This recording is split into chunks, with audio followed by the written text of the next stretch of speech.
Hello everyone, it's your boy Venomous Stare back with the division leader and league leader, Ben King of Funny Rogers. We have a special little quick TWIF playoff picture edition in real life. So let's jump right into it. This will be a quickie. We're going to start off with Ben and Cameron. This is a rivalry game, one of the best in the league. It's a close one that I would edge slightly in the favor of Ben. I agree. Ben, of course, has the best record in the league. And it's worth noting that Cameron, along with No Fried and Clap For, are the serious wildcard threat teams. Here you have to look at Alfred Morris and Duke Johnson for Cameron, I think, are the major factors. Really neither one of them perform particularly well. Cameron has 2 players left. Ben has Amari Cooper and the Eagles defense left and a slight lead. I would edge this advantage to Ben, and I think that he is going to win his division handily. And if we look at the playoff implications for Cameron, it's a little bit odd because you have to consider No Fried is very good. Mm-hmm. Clap For is looking relatively strong, the commish.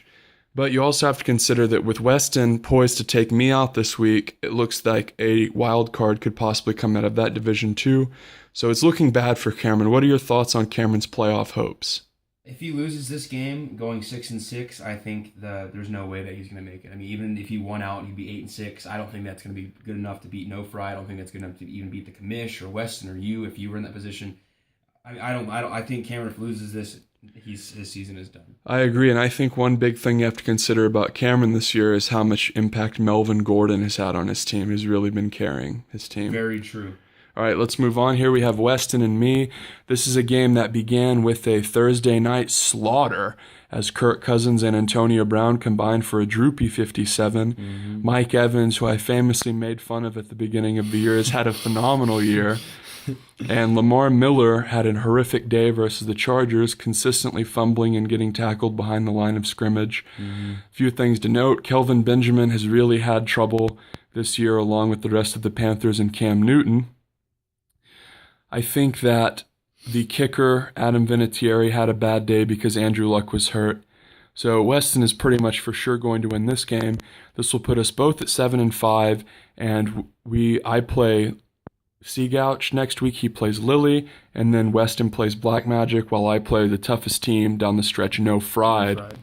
So I would give the edge to Weston here, especially if he wins this game, because he has the head-to-head advantage and the point advantage overall. I would give it to Weston as well if he does win this, but I think that your team is a strong contender for that wild card spot along with No Fry, which will be really interesting because, like we said, there's a 4-team race. There's a team in each division, at least one, that has a shot at the wild card. So it's really going to make this last 2 weeks a lot more interesting than it usually is, because usually at this time it's all locked up. But yep.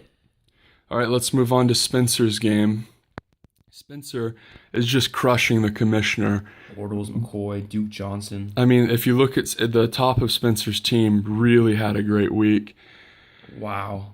And the commissioner is probably done because there are teams with better records and better rosters that he has to contend with from the wild card. Mm-hmm.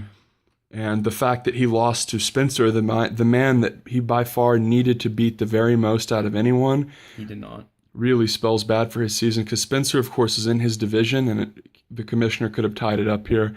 So I like the fact that the commissioner made trades after his team suffered through so many injuries. Not a bad team. 6-5 ain't bad. Yeah, and I think that Spencer will run away with this division in the end. He will clinch and win the division and go into the playoffs looking pretty strong.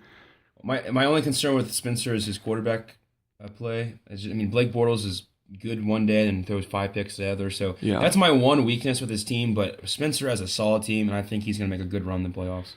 Yep. We're skipping that one. Here we have Rampy versus No Fried. No Fried, of course, started off a little shaky, but has been looking very strong down the stretch. 4 straight wins. I think I have to give the edge to No Fried here, even though he already has some pretty crappy numbers locked in. Devote Freeman did manage to get 20. Mm-hmm. And I think overall, No Fried has a superior team to Rampy. Cook's got 0. Yeah, Cook's had an awful day, which is weird because he's been ranked top 10 throughout most of the year. Mm-hmm. What do you think that trade that Rampy made where he gave away the 2 running backs did him in, or do you think? I think it did. I don't blame him for making the trade. I think that it was something he needed to do to try to shake up his team. like kind of like Clapford did, the commish, but not all trades work out in your favor, and this one I don't think it did. I mean, Aaron's with to go 5-7. Not a bad season. He was average, but his trades and his acquisitions just did not pan out for him the way he wanted to. So if you had to make, real quick, if you had to make some predictions, who's going to come out of each division, who won the wild card? I think Weston's going to win the Cursed Lands. The Division of Death after Spencer winning and going 7-5, and Clapford be 2 games behind. Spencer obviously wins. I think I win my division. And then, honestly, the wild card, it's going to come down to you, Lemon Dogs, and No Fried Rice, because y'all are both. If No Fried loses, he's 7-5. If you're going to be 7-5 after this loss. Yep. But if No Fried wins, then he's 8-4. So then he has a game above you.